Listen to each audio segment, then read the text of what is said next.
जब तक माँ है कर लेगी, फिर इसके बाद किसी ने नहीं करना।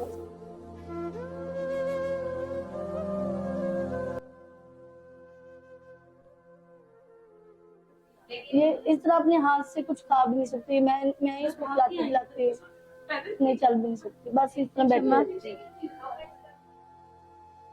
ईमान खातों को कलमा आता है? सुनाओ। सुना दो।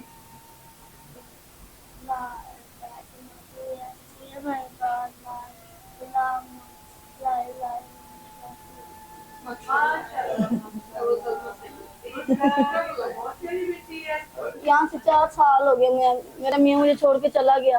वो कहते हैं मैं इसका इलाज नहीं करा सकता, ये मेरे बस में नहीं। वो रिक्शा ड्राइवर थे, उन्होंने शादी कर ली वहाँ पे दूसरी। जब तक माँ है कर लेगी, फिर इसके बाद किसी ने नहीं करना इसका, क्योंकि मेरी बेटी ने अपने हाथ से खा भी नहीं सकती। मामा को कहो कि ठीक हो जाओ। बोलो। मामा ठीक है।